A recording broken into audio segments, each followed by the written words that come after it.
So hello everyone, welcome to Edison academy. So हम लोग आपके लिए अभी लाए हैं एक क्रैश कोर्स लाए हैं 2025 का, जिसके अंदर आपको हम लोग 75 डे का एक फास्ट ट्रैक प्रोग्राम कराने वाले हैं, जो कि ऑनलाइन और ऑफलाइन दोनों के लिए 10th और 12th बोर्ड के लिए रहेगा। ठीक है, इसमें क्या क्या हम लोग आपको प्रोवाइड करने वाले हैं, यहाँ पे हम लोग इस क्रैश कोर्स में आपको देने वाले हैं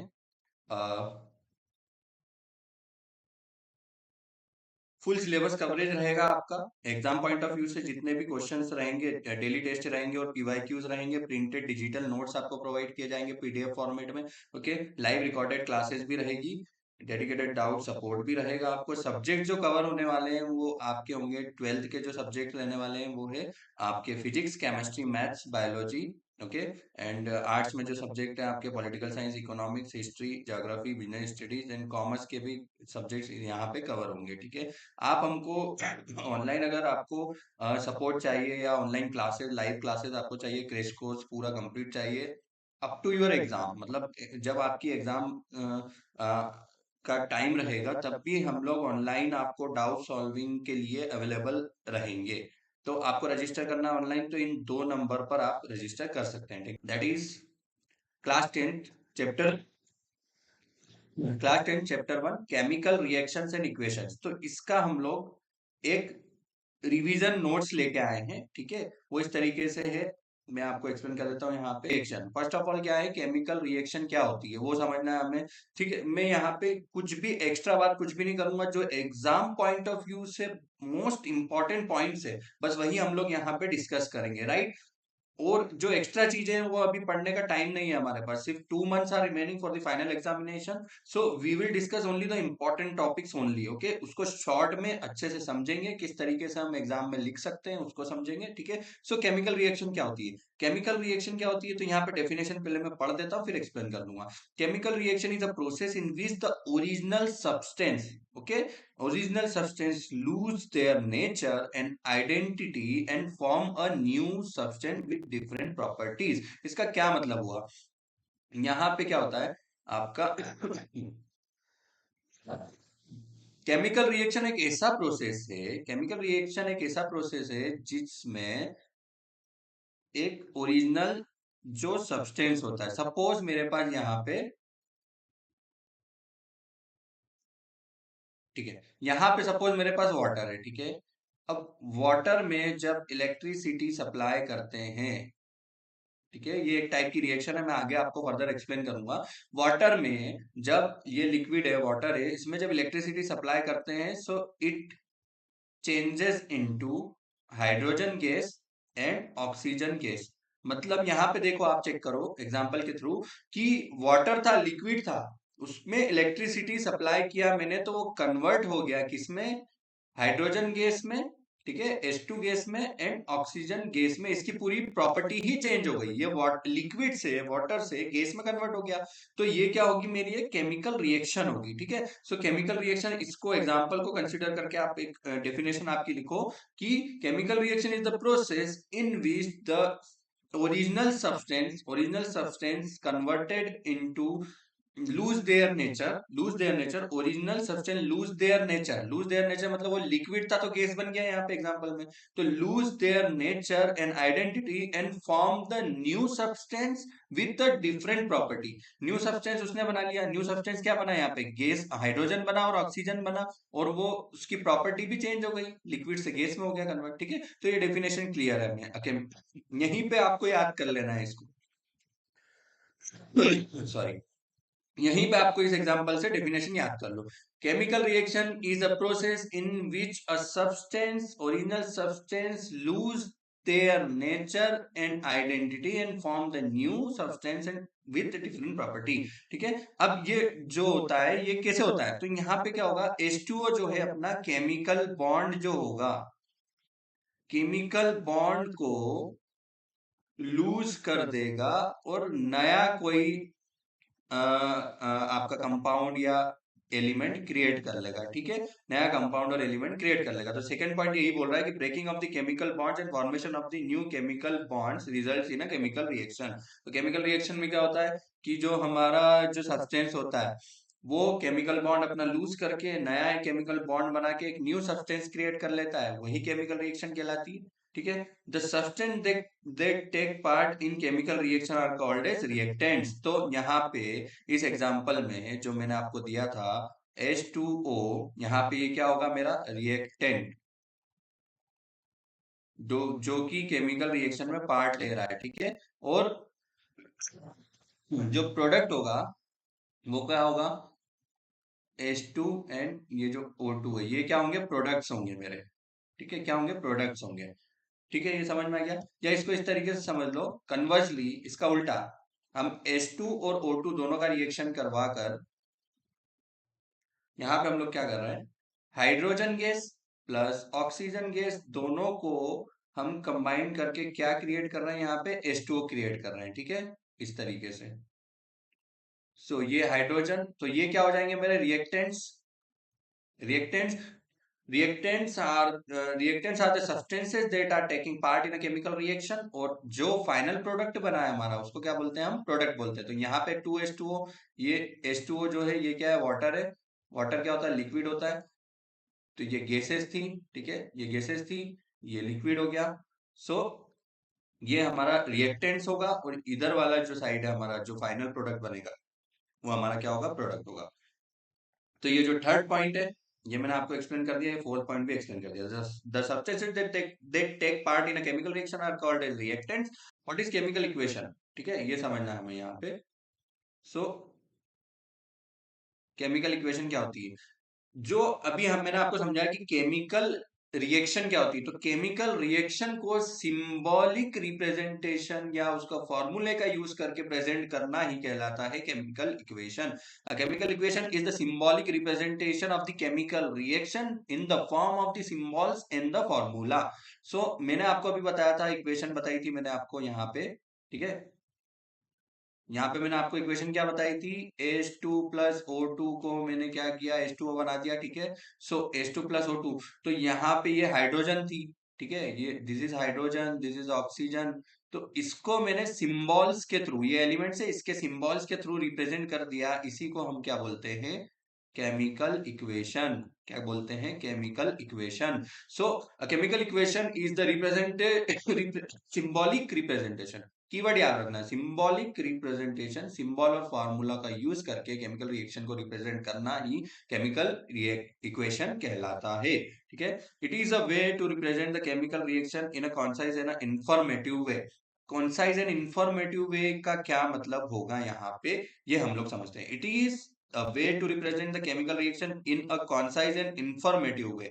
तो informative way किस तरीके से यहाँ पे होगा, informative way क्या होगा, यहाँ पे मैंने क्या किया, इस इक्वेशन को लिखा H2 प्लस O2 H2O। तो यहाँ पे क्या कर रहा हूं मैं, इंफॉर्मेटिव वे किस तरीके से बनाऊंगा इसको, यहाँ पे मैं लिख दूंगा G, यहाँ पे लिख दूंगा G। ठीक है, हाइड्रोजन ऑक्सीजन। तो इंफॉर्मेटिव किस तरीके से हुई है, एक तो इसको मैंने रिप्रेजेंट कर दिया H2 से, तो मुझे समझ में आ जाएगा कि ये हाइड्रोजन गैस है। जी से क्या समझ में आएगा कि ये गैस है। ठीक है, ऑक्सीजन, तो ऑक्सीजन से O2 से समझ में आएगा ऑक्सीजन है, और जी लिख दिया मतलब गैस है। ठीक है ना, यहाँ पे मैंने क्या लिख दिया, इसके आगे लिख दूंगा L। तो ये H2O से क्या समझ में आएगा, H2O मतलब क्या है, ये वाटर है। और एल से क्या समझ में आ रहा है कि ये लिक्विड है।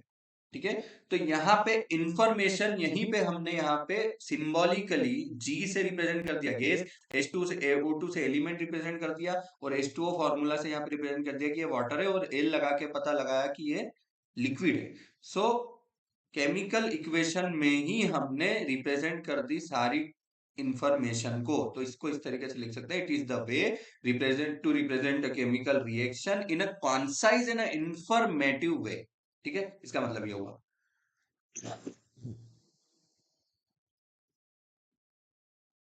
नाउ यहाँ पे मैग्नीशियम एंड ऑक्सीजन ये दोनों रिएक्टेंट्स है। ठीक है, दीज आर रिएक्टेंट्स। तो यहाँ पे मैग्नीशियम ऑक्साइड इन्होंने प्रोडक्ट बना लिया। तो ये क्या है मेरा, ये एक वर्ड इक्वेशन है। ठीक है, अब इसी इक्वेशन को, ठीक है, आप इसको लिखो, आपको लिखना पड़ेगा सिंबॉलिकली, सिंबॉलिकली और फॉर्मूला यूज करके आप इसको लिखेंगे। तो किस तरीके से लिखेंगे, तो ये हो जाएगा आपका 2 mg, mg से मैग्नीशियम, ऑक्सीजन O2। ठीक है, ये दोनों रिएक्ट करेंगे तो क्या बनाएंगे, मैग्नीशियम ऑक्साइड 2MgO। तो ये इसका एक केमिकल रिएक्शन का सिंबॉलिक फॉर्मूला बेस्ड रिप्रेजेंटेशन है, जिसे हम कहते हैं क्या, केमिकल इक्वेशन। आई होप ये बहुत अच्छे से मैंने आपको समझा दिया, समझ में आ गया होगा। Moving to the next topic, writing a chemical equation. Chemical equation को किस तरीके से हम लिखते हैं, इसको मैं एक डिटेल में आपको बता देता हूं कि केमिकल इक्वेशन को किस तरीके से लिखते हैं। केमिकल इक्वेशन अगर जैसे कि मैंने लिखा हाइड्रोजन, ठीक है, ऑक्सीजन, दोनों लिख दिए, तो ये क्या बन गया, H2O बन गया। तो जितने भी रिएक्टेंट्स होंगे, रिएक्टेंट्स जो कि रिएक्ट कर रहे हैं, वो कहाँ होंगे, लेफ्ट साइड में, लेफ्ट साइड में। और उनको हम प्लस साइन से रिप्रेजेंट करेंगे। अगर वो रिएक्ट कर रहे हैं तो उसको प्लस के साथ लिखेंगे, ठीक है, प्लस के साथ लिखेंगे। उसके बाद जो फाइनल प्रोडक्ट है मेरा, उसको हमेशा राइट साइड पे लिखेंगे, राइट साइड पे। और जो रिएक्शन हो रही है रिएक्टेंट्स और प्रोडक्ट्स के बीच में राइट एरो लगाएंगे, राइट एरो लगाएंगे, ताकि ये रिप्रेजेंट करेगा कि this part is converting into this part. Okay, understood. So अब इसको बताने के लिए यहाँ पर कि ये एलिमेंट मेरा गैस है या फिर सॉलिड है या फिर प्रेसिपिटेट है, ठीक है, उस ठीक है, तो उसको रिप्रेजेंट करने के लिए हम यहाँ पे कुछ कोड वर्ड्स यूज कर देते हैं। जैसे कि H2 है तो ये लिक्विड है, तो यहाँ पे L। क्या क्या हम यूज करते हैं यहाँ पे, गैस के लिए G यूज कर देते हैं, ठीक है, लिक्विड के लिए L यूज कर देते हैं, ठीक है, L for liquid. Aqueous solution है, एक्वियस सॉल्यूशन है तो उसके लिए AQ यूज कर देते हैं, ठीक है, एक्वियस सॉल्यूशन। नाउ अगर प्रेसिपिटेट है तो उसके लिए PPT यूज करते हैं।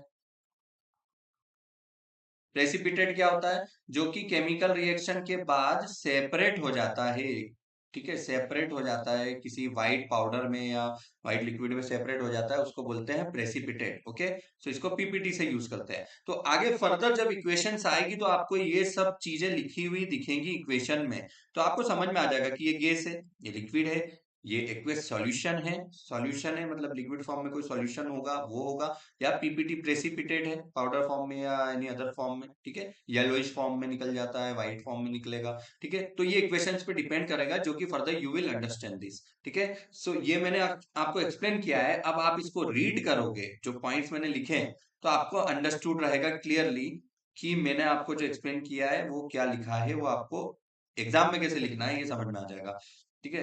सो अगर आपको क्वेश्चन बन जाए कि how to write a chemical equation, what is a chemical equation and how you will write a chemical equation, तो आपको यहाँ पे ये पॉइंट्स लिखना है। पहले केमिकल इक्वेशन एक्सप्लेन करना है, then you have to write this point. The symbols of elements, elements क्या होते हैं, हाइड्रोजन ऑक्सीजन, ठीक है, हाइड्रोजन ऑक्सीजन मैग्नीशियम, जो भी ये सब एलिमेंट्स होते हैं, इसको हम कोड वर्ड में रिप्रेजेंट करते हैं। जैसे हाइड्रोजन को H2 से, सल्फर को S से, ठीक है, इस तरीके से, पोटेशियम को K से। The symbol of elements and the formulae of reacting substances, reactants are written on the left side. मैंने एक्सप्लेन कर दिया है, और प्लस साइन के साथ लगाए जाते हैं।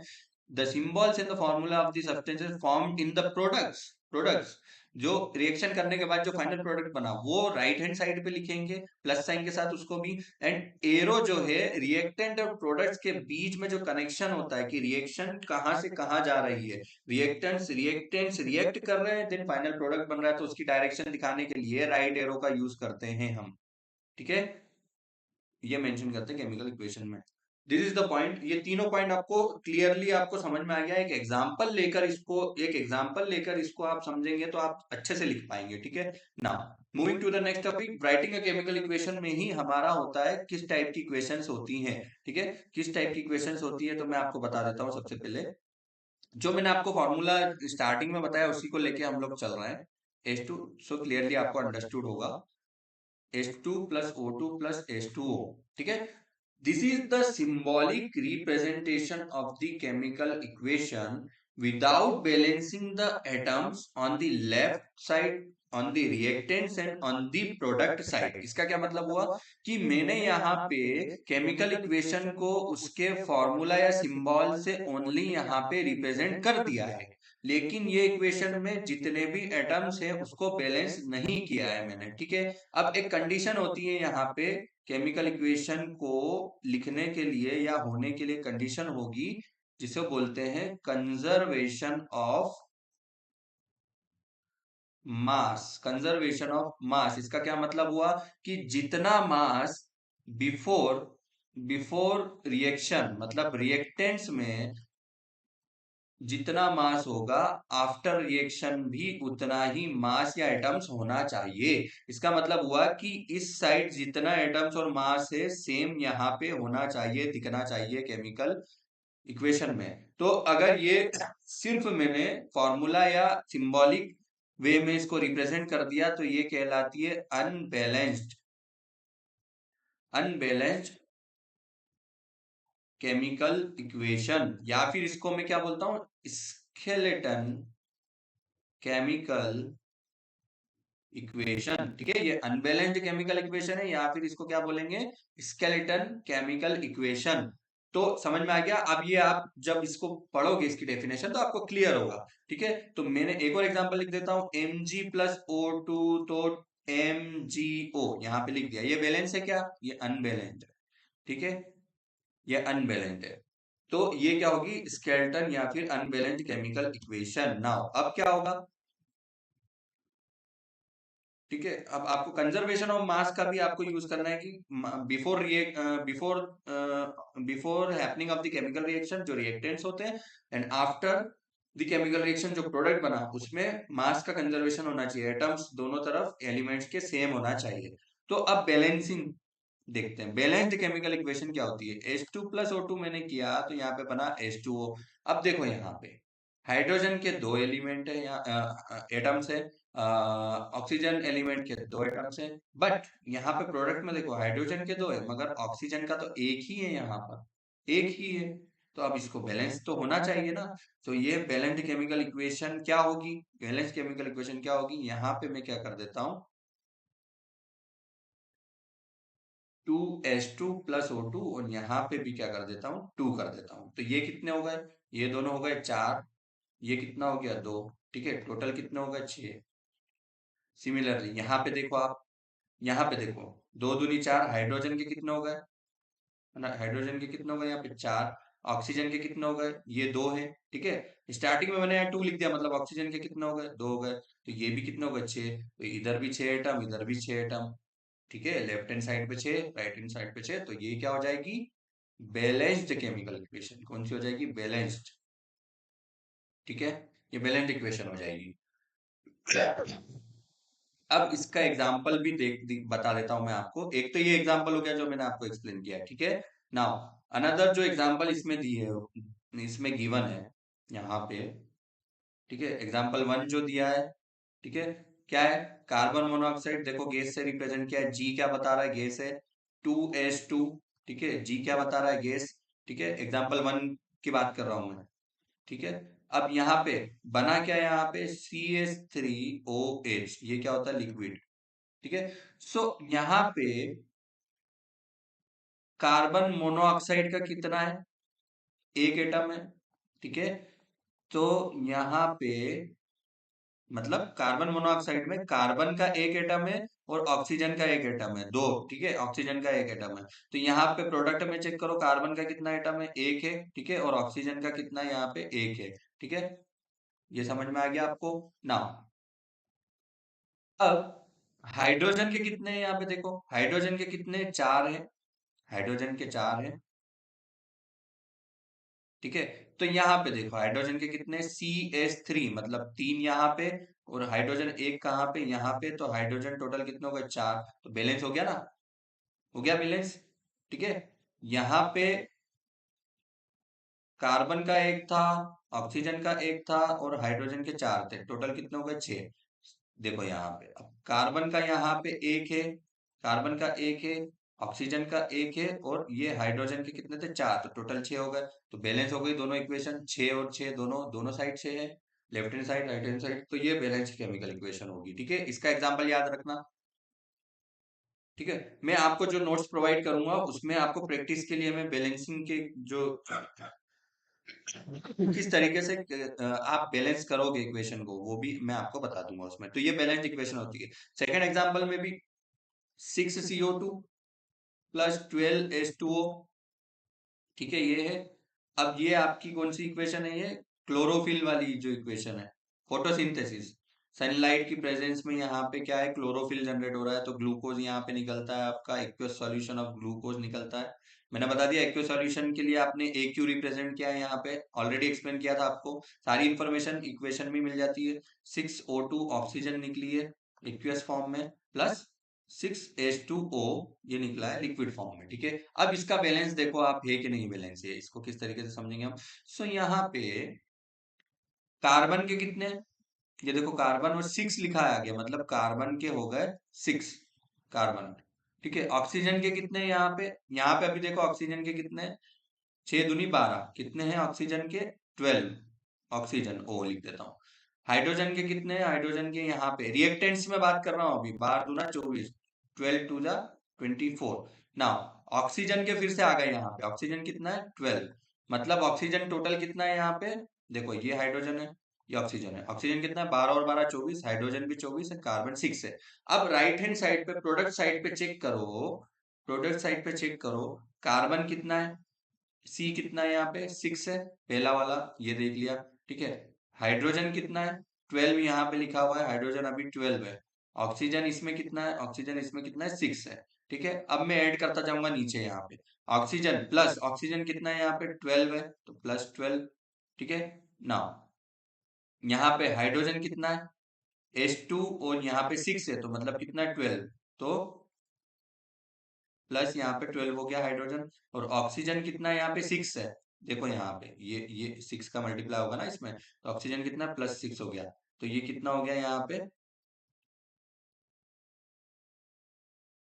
सॉरी यहाँ पे ये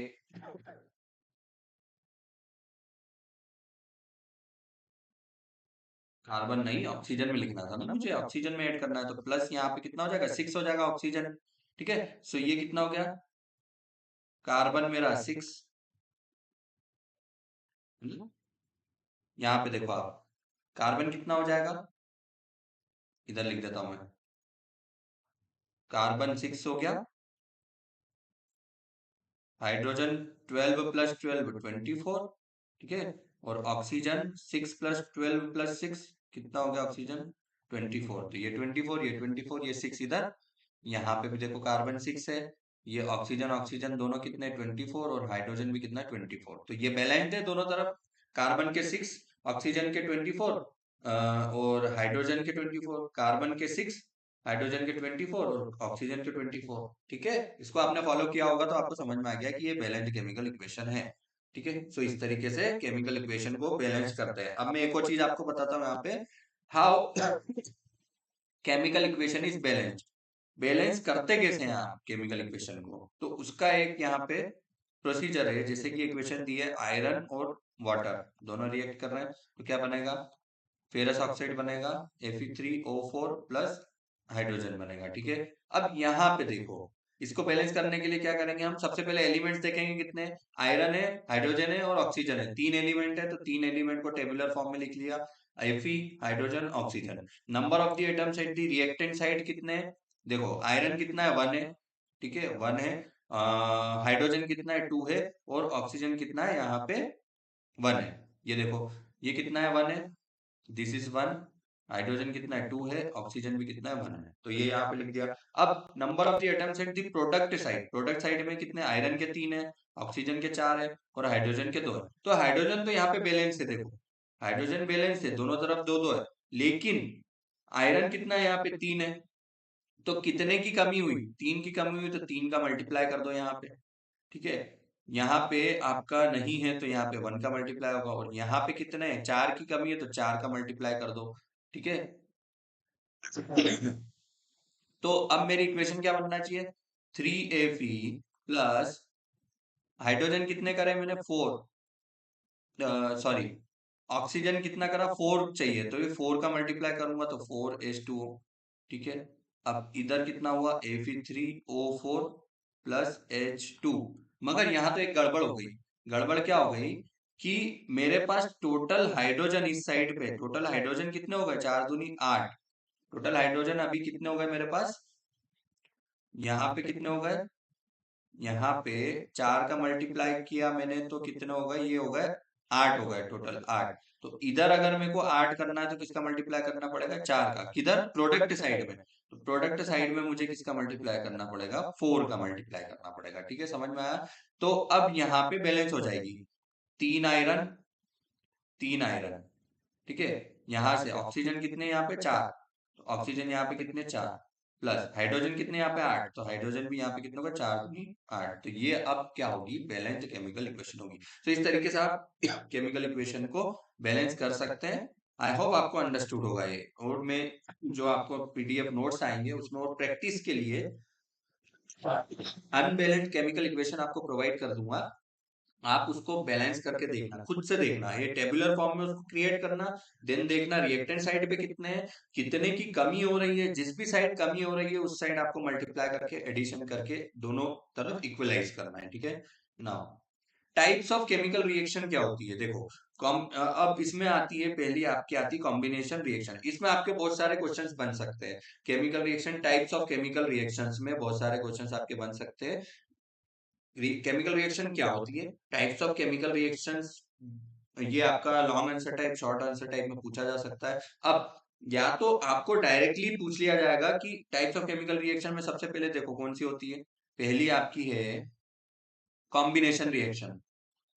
ठीक है, यही एक्सप्लेन कर देता हूं मैं, यही आपको एक्सप्लेन कर देता हूँ डेफिनेशन में। कॉम्बिनेशन रिएक्शन, कॉम्बिनेशन का मतलब क्या है, जब दो रिएक्टेंट कंबाइन होके एक नया सिंगल प्रोडक्ट बनाएंगे, वेरी वेरी सिंपल। तो जैसे कि यहाँ पे देखो बर्निंग ऑफ द कोल, ये एग्जांपल आपको याद रखना है, कॉम्बिनेशन रिएक्शन के एग्जांपल। जब आप ये एग्जांपल बताओगे तो आपका आंसर बहुत ही ज्यादा क्वालिटी वाला और यूनिक आंसर लगेगा। सो बर्निंग ऑफ द कोल, सो यहाँ पे कार्बन है, सॉलिड है, ऑक्सीजन गैस है, दोनों बर्न हुए तो क्या बना, CO2 गैस बना। ठीक है, सो ये क्या कहलाएगा आपका combination reaction. Formation of the water, formation of the water मतलब कि 2H2 जब ऑक्सीजन से मिला तो 2H2O बना। ठीक है, ये हो गया। या फिर थर्ड है आपका क्विक लाइम, जब वाटर में मिलाते हैं हम तो कैल्शियम हाइड्रोक्साइड का एक्वस सॉल्यूशन बनता है और बहुत सारी हीट जनरेट होती है। क्विक लाइम लेना, आप उसको वाटर में मिलाना तो आपको हीट रिलीज होती हुई दिखेगी, और ये एक एग्जांपल होता है एक्सोथर्मिक रिएक्शन का भी। एक्सोथर्मिक रिएक्शन का भी एक एग्जांपल होता है जिसको अभी हम आगे पढ़ने वाले हैं। ठीक है, अब एक्सोथर्मिक रिएक्शन क्या होती है, reactions in which heat is released along with the formation of the product। जैसे कि ऊपर वाली प्रोसेस आपने देखी है वाली, जब क्विक लाइम कैल्शियम ऑक्साइड में जब या फिर वाटर के अंदर जब कैल्शियम ऑक्साइड को हम लोग मिलाते हैं, क्विक लाइम को जब वाटर के अंदर मिक्स करते हैं तो आपको महसूस होगा कि एक तो एक्वस सॉल्यूशन बन जाएगा उसका, उसको बोलेंगे कैल्शियम हाइड्रोक्साइड या फिर स्लैग्ड लाइम बोलेंगे, और उसमें से हीट आपको निकलती हुई दिखेगी, आपको महसूस होगा कि उसमें से हीट रिलीज हो रही है। सो हीट रिलीज होगी तो वो क्या कहलाएगी, एक्सोथर्मिक रिएक्शन। जब दोनों रिएक्टेंट्स मिले तो जो प्रोडक्ट बना वो प्रोडक्ट के साथ हीट जनरेट होगी, तो वो क्या कहलाएगी, एक्सोथर्मिक रिएक्शन। ठीक है, ये आपको ध्यान रखना है। यहाँ पे एग्जाम्पल भी हमने ऐड कर रखे हैं। ठीक है, एग्जाम्पल ऐड कर रखे हैं। Burning of the natural gas, ठीक है। अब इसकी इक्वेशन, ये आपको केमिकल रिएक्शन आपको मेमोराइज याद रखना पड़ेगी, भाई इतना एफर्ट तो लगाना पड़ेगा। तो बर्निंग ऑफ नेचुरल गैस ये तो आपको याद ही रखना पड़ेगी, इसका इसमें एक्सप्लेन करने का कुछ भी नहीं है, ये रिएक्शन है, मैं बता दूंगा आपको रिएक्शन क्या है, लेकिन आपको ये बार बार लिख के याद करना पड़ेगी। बर्निंग ऑफ नेचुरल गैस, तो CH4 को जब ऑक्सीजन के साथ रिएक्ट कराते हैं तो कार्बन डाइऑक्साइड और वाटर रिलीज होगा प्लस हीट रिलीज होगी इसमें। इसके बाद एक बहुत ही इंपॉर्टेंट क्वेश्चन आता है कि यहाँ पे पूछ लेंगे respiration process is endothermic, exothermic या किस तरीके की रिएक्शन है। तो रेस्पिरेशन हमेशा याद रखना आप, इसकी एक तो ये केमिकल इक्वेशन याद रखना है, आपको याद करना पड़ेगी, है लिख के याद करना पड़ेगी। C6H12O6 सॉलिड क्या होता है, ग्लूकोज होता है, जिसमें 6O2 ऑक्सीजन के साथ जब ये रिएक्ट करेगी तो कार्बन डाइऑक्साइड बनेगा और वाटर बनेगा, प्लस इसमें एनर्जी जनरेट होगी, तो ये क्या होगी, respiration process is also exothermic reaction. ठीक है, तो ये एक्सोथर्मिक रिएक्शन के एग्जांपल्स मैंने आपको बता दिए। कॉम्बिनेशन रिएक्शन जो होगी वो भी एक्सोथर्मिक रिएक्शन ही होगी। ठीक है, इस तरीके से यहाँ पे कॉम्बिनेशन रिएक्शन एक्सप्लेन कर दिया। अब आएगा डीकम्पोजिशन रिएक्शन। जिस तरीके से ये अपोजिट होती है कॉम्बिनेशन रिएक्शन का। सो कॉम्बिनेशन में जब दो रिएक्टेंट्स मिलकर एक नया कंपाउंड बनाते हैं तो वो कॉम्बिनेशन हो जाती है। तो डीकम्पोजिशन में क्या होगा, एक जो बड़ा कंपाउंड है वो स्प्लिट होके रिएक्टेंट्स में वो स्प्लिट होके, सॉरी रिएक्टेंट नहीं, वो स्प्लिट होके एक नए कंपाउंड्स में स्प्लिट हो जाएगा, दो या दो से अधिक। वो क्या कहलाएगा, डीकम्पोजिशन रिएक्शन। जैसे कि यहाँ पे एग्जांपल दिया है ना, इसको यहाँ पे आपका मैं बता देता हूँ। सिलेक्टिंग पेन नाउ, मतलब कि ए कोई रिएक्टेंट है वो स्प्लिट हो जाएगा बी प्लस सी में, तो ये क्या हो जाएगी, डीकम्पोजिशन। ठीक है, ये भी आप एक्सप्लेन करना, आपके आंसर में इस तरीके से ही लिखना। अब इसमें कितने टाइप्स होते हैं, तो इसमें आपके टाइप होंगे, पहला होगा, ठीक है, इसमें आपका पहला होगा थर्मल, थर्मल थर्मल डीकम्पोजिशन, ठीक है। सेकेंड होगा इलेक्ट्रोलिटिक, इलेक्ट्रोलिटिक, इलेक्ट्रोलिटिक डीकम्पोजिशन। अब नाम से याद रखना है आपको, ठीक है, रट्टा नहीं मारना है यहाँ पे। फोटोलिटिक, ठीक है। अब यहाँ पे मैं आपको बता देता हूँ कि थर्मल में किसका यूज होगा, थर्मल, थर्मल से क्या समझ में आता है कि जहां पे हीट का इस्तेमाल होगा, हीट का यूज होगा। इलेक्ट्रोलिटिक, इलेक्ट्रोलिटिक से समझ में आ रहा है, इलेक्ट्रिक मतलब इलेक्ट्रिसिटी का जहां पे यूज हो रहा है वो इलेक्ट्रोलिटिक। और फोटोलिटिक मतलब फोटो मतलब लाइट, जहां पे है लाइट, तो जहां पे लाइट का यूज हो रहा है वो क्या होगा, फोटोलिटिक होगा। तो ये कीवर्ड याद रखो, थर्मल में हीट, इलेक्ट्रोलिटिक में इलेक्ट्रिसिटी एंड फोटोलिटिक में लाइट। अब यहाँ पे डेफिनेशन में आपको बता देता हूं पढ़ के, ठीक है, ये चीज आपने समझ ली। अब यहाँ पे definition, thermal decomposition, when decomposition is carried out by heating, heat याद रखना है। इसकी इक्वेशन, केमिकल इक्वेशन यहाँ पे हमने एग्जांपल दे दिया, एग्जांपल बिल्कुल याद रखना है आपको ये, ठीक है। तो Fe3SO4 को जब हीट दी तो वो ferric oxide, sulphur oxide, sulphur dioxide में टूटेगा। तो इसको बोलते हैं फेरस सल्फेट, जो ग्रीन कलर का होता है वो ferric oxide red brown colour का। फेरिक ऑक्साइड जंग लग जाती है जब रॉड के ऊपर, लोहे की रॉड के ऊपर, जब उसको मॉइस्चर के साथ रिएक्ट करता है, मॉइस्चर क्या, H2O के साथ जब वो रिएक्ट करता है तो फेरिक ऑक्साइड में कन्वर्ट हो जाता है ना, तो रेड रेड जो आपको कोरोजन दिखता है वो फेरिक ऑक्साइड बन जाता है, आयरन का ऑक्साइड बन जाता है। तो यहाँ पे फेरस सल्फेट में जब हीट दे दी तो फेरिक ऑक्साइड रेड कलर में कन्वर्ट हो जाएगा और यहाँ पे SO2 और SO3 बन जाएगा। सेकेंड एग्जांपल है कैल्शियम कार्बोनेट को जब हम हीट करते हैं लाइमस्टोन को, तो कैल्शियम ऑक्साइड क्विकलाइन मिलता है, कार्बन डाइऑक्साइड गैस रिलीज होती है। तो ये भी एग्जांपल है थर्मल डिकम्पोजिशन का। ये आपको याद करना पड़ेगी, इक्वेशंस 1 और 2 दोनों एग्जांपल दिए हैं, ये आप याद करो, ये आपको एग्जाम में पूछा जाएगा। कि आपको शॉर्ट आंसर टाइप या लॉन्ग आंसर टाइप में आपके आ जाएगा कि भाई डीकम्पोजिशन रिएक्शन को आप समझाइए। अगर आपसे पूछा जाता है कि टाइप्स ऑफ केमिकल रिएक्शन, तो टाइप ऑफ केमिकल रिएक्शन में आप सिंपली बता देंगे कि केमिकल रिएक्शन क्या होती है और उसके टाइप्स, कॉम्बिनेशन, उसकी डेफिनेशन और उसका एक एग्जांपल, सिर्फ सिंगल एग्जांपल।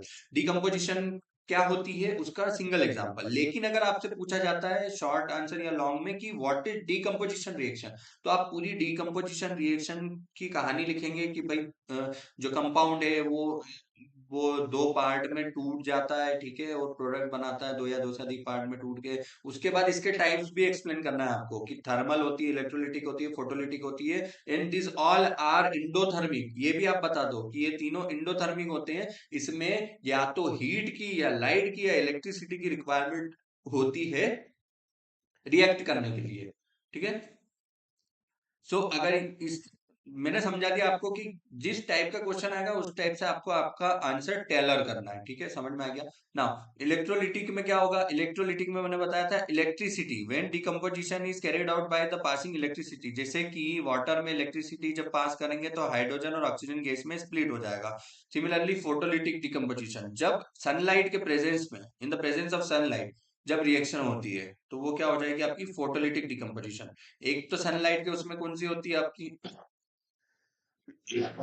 जैसे कि AgCl सॉलिड, जो आपका सिल्वर क्लोराइड का जो सॉलिड, जो एक आपका कंपाउंड है, उसको जब सनलाइट में आप रखोगे तो इसमें आपका सिल्वर और क्लोरीन गैस, मतलब क्लोरीन गैस अलग हो जाएगी और सिल्वर अलग स्प्लिट हो जाएगा। सिमिलरली सिल्वर ब्रोमाइड जो है आपका, उसको सनलाइट में रखोगे तो सिल्वर अलग स्प्लिट हो जाएगा Ag, और ब्रोमीन अलग स्प्लिट हो जाएगा Br2, ठीक है।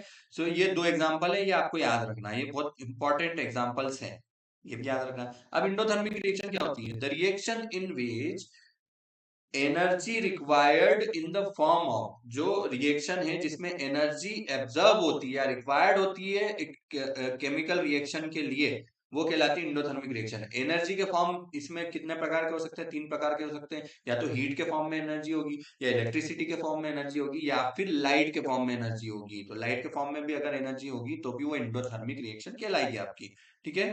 तो ये डेफिनेशन आपको हमने दे रखी है यहाँ पे। The reactions which require energy in the form of heat, ठीक है, and electricity, in the form of heat, light and electricity to break the reactants is called as the endothermic reaction. endothermic reaction का example भी दिया है मैंने, NH4Cl plus H2O। तो NH4Cl aqueous solution plus यहाँ पे हीट आपकी absorb होगी, हीट यहाँ पे एब्जॉर्ब होगी, रिलीज नहीं होगी। तो डीकम्पोजिशन रिएक्शन, उसके टाइप्स, और इंडोथर्मिक रिएक्शन जो होती है उस क्या होती है वो भी मैंने एक्सप्लेन कर दिया, एग्जाम में आएगा तो आपको लिखना है। अब आती है डिस्प्लेसमेंट रिएक्शन। बहुत ही सिंपल है। डिस्प्लेसमेंट रिएक्शन में क्या है? डिस्प्लेसमेंट का मतलब क्या होता है? मूव कर जाना, ठीक है, कहीं जगह, एक जगह छोड़ के दूसरी जगह चले जाना, डिस्प्लेसमेंट का मतलब ये होता है। तो यही केमिकल रिएक्शन में यही याद रखना है आपको कि chemical reactions in which more reactive element जो है वो डिस्प्लेस हो जाते हैं, displaces, and less reactive element displaces less reactive element from its solid solution। मतलब कि यहाँ पे क्या होगा कि जो मोर रिएक्टिव, जैसे कि Fe आयरन और कॉपर सल्फेट, इन दोनों का रिएक्शन हो रहा है, तो आयरन मोर रिएक्टिव है तो वो कॉपर सल्फेट को क्या कर देगा, यहाँ से एलिमिनेट कर देगा, और यहाँ मतलब सल्फेट को एलिमिनेट कर लेगा, कॉपर को एलिमिनेट कर देगा और सल्फर को अपने साथ रिएक्ट करवा लेगा, ठीक है। तो ये एक एग्जांपल है। Similarly zinc displaces copper forming zinc sulphate, ये एग्जांपल है। जिंक और कॉपर सल्फेट में जब रिएक्शन होगा तो जिंक सल्फेट यहाँ पे बन जाएगा और कॉपर को ये एलिमिनेट कर देगा, क्योंकि कॉपर लेस रिएक्टिव है, ठीक है। तो ये एग्जांपल हो गया आपका डिस्प्लेसमेंट रिएक्शन का। डबल डिस्प्लेसमेंट रिएक्शन क्या होती है? तो डबल डिस्प्लेसमेंट में क्या होता है, दो कंपाउंड, मतलब दो कंपाउंड होंगे, ठीक है, यहाँ पे सिंगल था, अब यहाँ पे क्या होगा, टू कंपाउंड्स होंगे, between two compounds mutual exchange हो जाएगा। सो यहाँ पे क्या होगा, a reaction in which new compound are form by mutual exchange of the ions between the two compounds. तो Na2 सोडियम सल्फेट जब बेरियम क्लोराइड के साथ रिएक्ट करेगा तो बेरियम सल्फेट बना लेगा, मतलब सल्फेट को अलग कर लेगा ये अपने साथ, और क्लोरीन जो है वो सोडियम को अलग कर लेगा तो NaCl बना लेगा, ठीक है। यही होता है आपका double displacement. White precipitate of barium sulfate is formed, so it is called as the precipitation reaction। So precipitation reaction भी जो होती है वो एग्जांपल है डबल डिस्प्लेसमेंट रिएक्शन का। तो अगर यहाँ पे आपसे पूछ ले कि what is the example of double displacement reaction, और उसमें ऑप्शन में कहीं दिख जाए आपको प्रेसिपिटेशन रिएक्शन भी लिखा हुआ, तो आप किसको मार्क करके आओगे? प्रेसिपिटेशन रिएक्शन को। एक नंबर में भी आ सकता है ऐसे क्वेश्चन आपको, ठीक है। अब आती है आपकी टाइप्स ऑफ केमिकल रिएक्शन में oxidation and reduction. So oxidation and reduction, सबसे पहले इसका कॉन्सेप्ट समझ लो कि ये दोनों चीजें होगी क्या। ऑक्सीडेशन, ठीक है, इधर लिख देता हूं मैं रिडक्शन, ठीक है। अब सबसे पहला पॉइंट समझना और उसका अपोजिट कर देना, ठीक है, रिडक्शन में। जैसे कि गेन ऑफ ऑक्सीजन, यहाँ पे ऑक्सीजन का गेन होता है तो वो क्या होता है, ऑक्सीडेशन। तो यहाँ पे क्या हो जाएगा, लॉस ऑफ ऑक्सीजन, यहाँ पे ऑक्सीजन रिमूव होता है और यहाँ पे ऑक्सीजन का गेन होता है। तो addition of oxygen is oxidation और loss of oxygen is reduction. अब दूसरा पॉइंट यहाँ पे, लॉस ऑफ हाइड्रोजन, ठीक है, लॉस ऑफ हाइड्रोजन को क्या कहेंगे, ऑक्सीडेशन कहेंगे। तो यहाँ पे इसका अपोजिट हो जाएगा gain of hydrogen, gain of hydrogen. जब हाइड्रोजन जुड़ेगा तो वो रिडक्शन हो जाएगा। समझ में आ रहा है? एक पॉइंट लेके चलो, उसका अपोजिट करते जाओ, ठीक है। ऑक्सीडेशन में ऑक्सीजन जुड़ता है, ऑक्सीडेशन से नाम से ही क्लियर है कि ऑक्सीडेशन मतलब ऑक्सीजन जोड़ दिया, तो ऑक्सीजन जोड़ दिया तो ऑक्सीजन जुड़ जाएगा तो ऑक्सीडेशन हो जाएगा। लेकिन अगर हाइड्रोजन रिमूव हो गया तो भी ऑक्सीडेशन हो जाएगा, ठीक है, ये याद रखना, इसका अपोजिट। सिमिलरली अब रिडक्शन में क्या होगा, जब ऑक्सीजन रिमूव हो गया तो वो ऑक्सीडेशन, तो ऑक्सीजन रिमूव हुआ तो कुछ तो ऐड होगा, तो क्या ऐड होगा, हाइड्रोजन ऐड होगा। समझ में आ रही बात? जब ऑक्सीजन यहाँ पे ऐड होगा तो हाइड्रोजन रिमूव होगा, जब ऑक्सीजन हमारा रिमूव होगा तो हाइड्रोजन ऐड होगा, तो वो रिडक्शन होगा। ऑक्सीडेशन में ऑक्सीजन ऑक्सीजन ऐड होता है, हाइड्रोजन रिमूव होता है। रिडक्शन में ऑक्सीजन आपका रिमूव होगा और हाइड्रोजन यहाँ पे गेन होगा, ऐड। क्लियर है? कोई कंफ्यूजन होना ही नहीं चाहिए इसमें, बहुत ही सिंपल है। अब इसकी मोस्ट इंपॉर्टेंट एक होती है आपकी रेडॉक्स रिएक्शन। देखो ऑक्सीडेशन समझा दिया, इसका एग्जांपल भी यहाँ पे आप देख के समझ जाना, आप इसको पढ़ लेना आप। टू 2Cu+O2, तो यहाँ पे क्या होगा, 2CuO, ठीक है, ये बन गया। तो ये क्या हो जाएगा, Cu में ऑक्सीजन का एडिशन हो गया, एडिशन हो गया तो क्या हो जाएगा, ऑक्सीडेशन।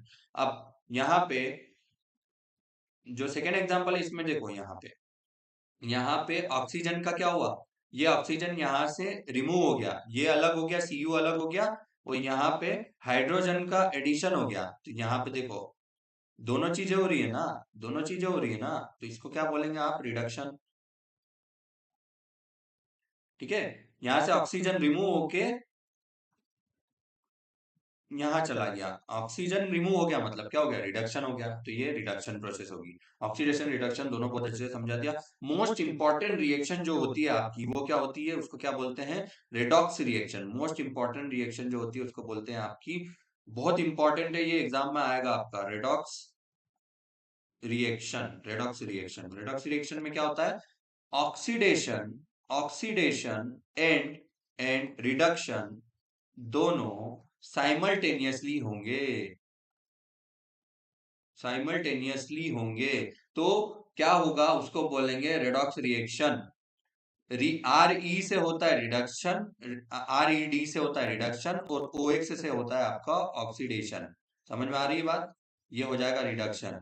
ठीक है, तो यहाँ पे साइमल्टेनियसली दोनों चीजें हो रही है, तो ऑक्सीडेशन प्लस रिडक्शन दोनों साइमल्टेनियसली हो रहा है, तो इसको क्या बोलेंगे, रेडॉक्स रिएक्शन। ठीक है, ठीक है, तो यहाँ पे एक रिएक्टेंट जो होता है, एक रिएक्टेंट आपका जो होगा, एक रिएक्टेंट ऑक्सीडाइज होगा और दूसरा रिएक्टेंट रिड्यूस होगा। अब एग्जांपल देखो, यहाँ पे एग्जांपल से मैं आपको समझाता हूं। MnO2, ठीक है, ये MnO2 सॉलिड है, manganese oxide plus HCl hydrochloric acid, ठीक है, ये दोनों रिएक्ट कर रहे हैं, ये दोनों रिएक्ट कर रहे हैं, ठीक है। ये इस तरीके से मैं यहाँ पे रिएक्शन को लिख देता हूँ, थोड़ा सा जगह कम है। सो यहाँ पे मैग्नीज अलग हो गया प्लस क्लोरीन अलग हो गया प्लस 2H2O। तो यहाँ पे हुआ क्या, देखो आप, यहाँ पे ऑक्सीजन, यहाँ पे मैग्नीज जो है, मैग्नीज क्या है, रिड्यूसिंग एजेंट है, तो इसने क्या करा, ऑक्सीजन को रिमूव कर दिया, यहाँ पे ऑक्सीजन रिमूव हो गई, ऑक्सीजन रिमूव हो गई, कहाँ चली गई ऑक्सीजन, यहाँ पे चली गई, तो ऑक्सीजन को इसने रिमूव कर दिया। और यहाँ पे जो हाइड्रोजन है, हाइड्रोजन, इसने ऑक्सीजन को क्या कर लिया, गेन कर लिया, तो गेन कर लिया तो क्या हो गया, गेन कर लिया तो क्या होगा, ऑक्सीडेशन होगा।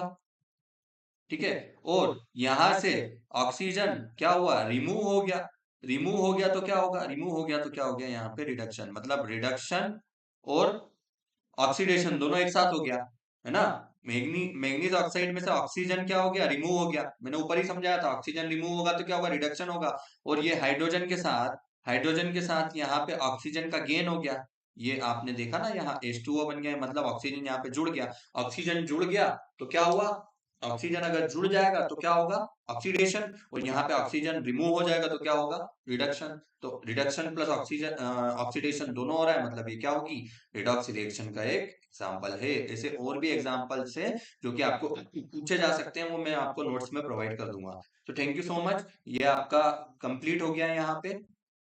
ठीक है, चैप्टर 1 साइंस का आपका कंप्लीट हो गया, chemical reactions and chemical equations, पूरा मैंने एग्जाम ओरिएंटेड आपको एक्सप्लेन किया है। आपको फर्दर, और आपको अगर आप हमारे साथ जुड़ना चाहते हैं, इस क्रैश कोर्स को आप लेना चाहते हैं, तो आप हमारे दिए गए कॉन्टेक्ट नंबर पर आप यहाँ पर हमें कांटेक्ट कर सकते हैं, ठीक है। So thank you so much. जितने भी यहाँ से क्वेश्चंस बनेंगे वो सब अब मैंने आपको एक्सप्लेन कर दिया है।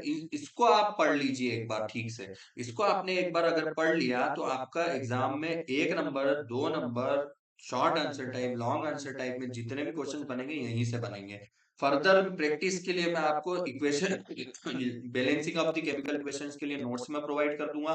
एग्जांपल्स और रेडॉक्स रिएक्शन के एग्जांपल आपको प्रोवाइड कर दूंगा ताकि आप एग्जाम में इसको लिख सकें, ठीक है। सो इस तरीके से यहाँ पे चैप्टर 1 हमने साइंस का फिनिश कर लिया। अब चैप्टर 2 की तरफ हम देखेंगे, वो भी जल्द आपके लिए लेकर आएंगे हम, आपके चैनल पे अपलोड हो जाएगा। सो आप हमें इसको एडिशन एकेडमी को यूट्यूब के ऊपर आप हमें सब्सक्राइब कर दीजिए। इंस्टाग्राम हमारा पेज भी है, वो भी शेयर कर दूंगा मैं। टेलीग्राम चैनल भी इस वीडियो के साथ में यहाँ पर अटैच कर दूंगा, आप वहां पे आपको नोट्स भी प्रोवाइड कर दिए जाएंगे।